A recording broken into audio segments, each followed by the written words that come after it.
Alright, this is the tutorial on how to make a hidden waterfall entrance. It's very simple and only uses a few different redstone components. I play on Java, but I know the path and waterfall shut off will work. It's just the door that won't, but you can always leave an open cave behind the waterfall to get around the issue. So let's get started.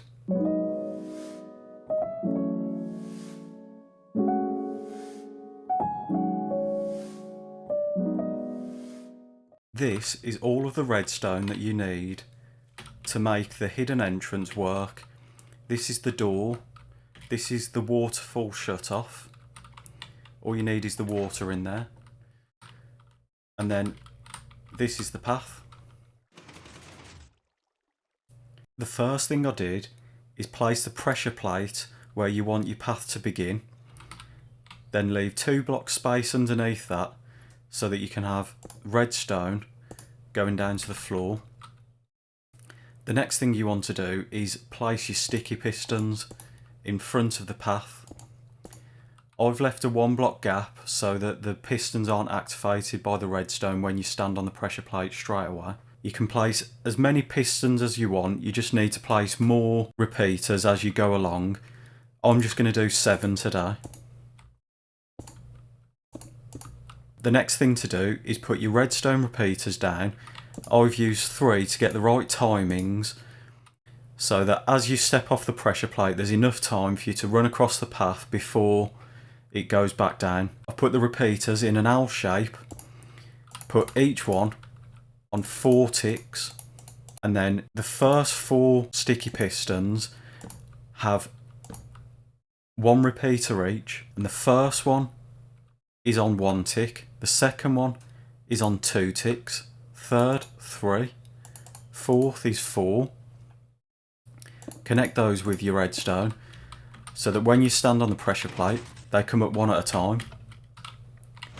Then the next 3, each one of those has 4 ticks, and then it has a second repeater, and that one has 1, then 2, then 3. So that as you stand on it, each one will come up one at a time.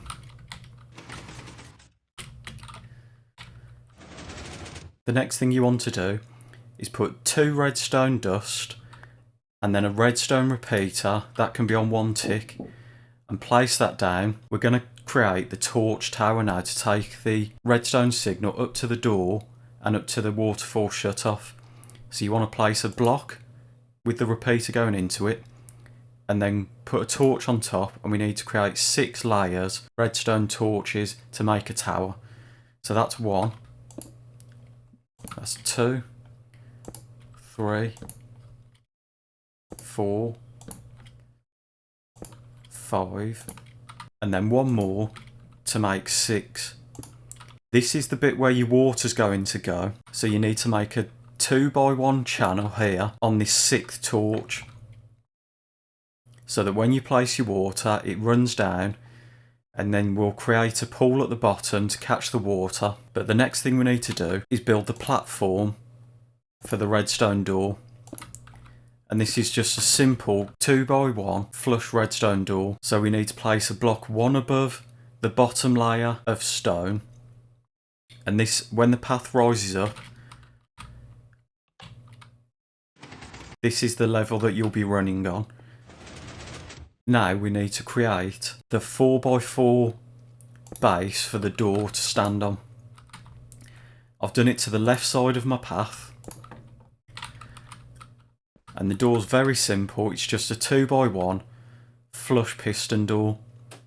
So do 2 sticky pistons facing you on the bottom, 2 more on the top, and then you stand facing the back and put 2 more pistons facing you. Then use whatever building blocks you're using for the back of your cliff wall, and your piston door will look like that.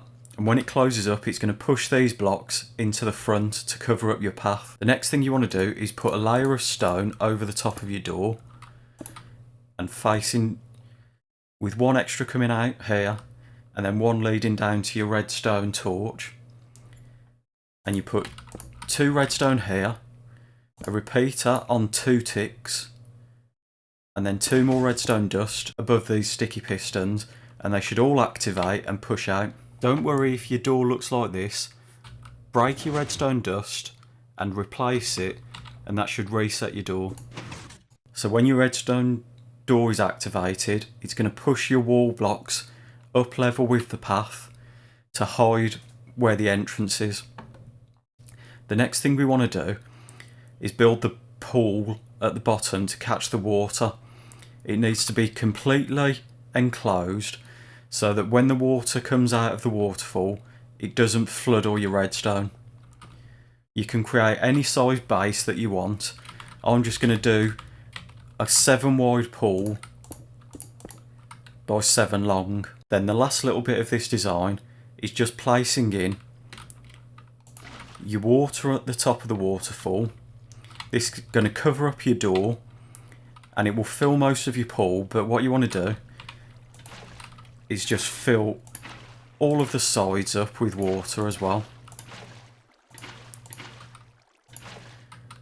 And just make sure that all of your water is nice and level, and that way your redstone won't get flooded when you activate your door. The very last part of your redstone entrance is to place your sticky piston.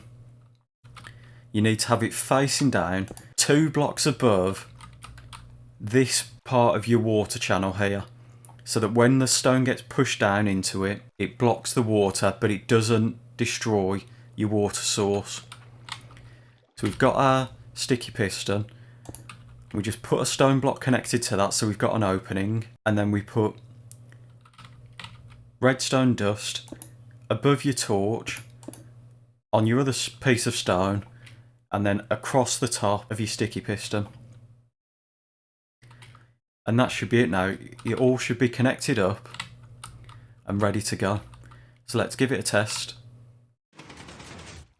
As you can see, when you stand on it, the waterfall shuts off. You need to wait for a second for the water to finish flowing so that as you run across the top of your path, the water doesn't slow you down, because it should be perfectly timed for you to sprint across here, and as you get across, the door will close up and the water will flow down again.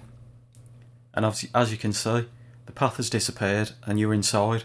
At the moment, this just works the one way, but if you want to have it working both ways, it's very simple. All you need to do is repeat exactly what you've done with this bit here with the repeaters, going the opposite way. You want to put it 2 blocks away from your door, put a pressure plate down with another stone and a piece of redstone dust underneath that activates when you stand on it.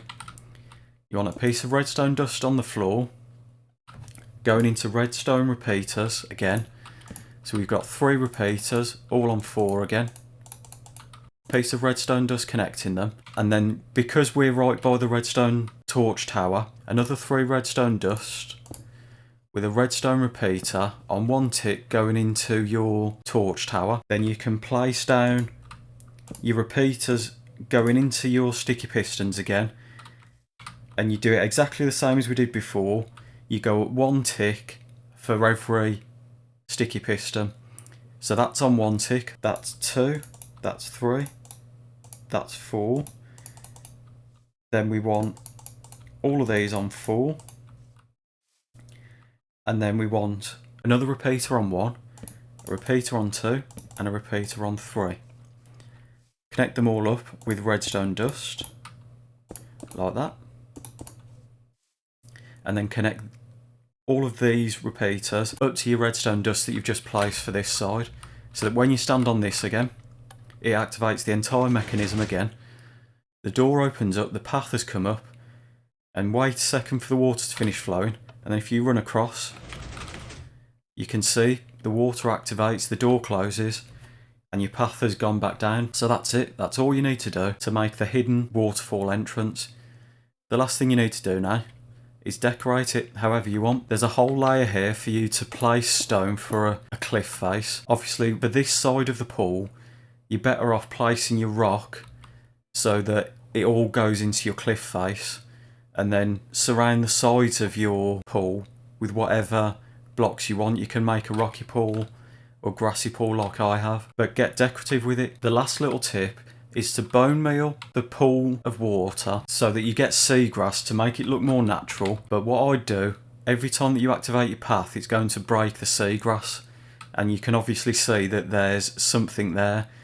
So you can break some of the seagrass to make it look a little more sporadic, and then no one will know that there's anything to this pool.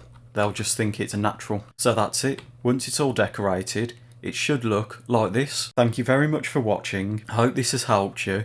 If you have any questions, leave them in the comments. But that's it. If you've enjoyed this video, please like and subscribe. But until then, thank you very much. Goodbye.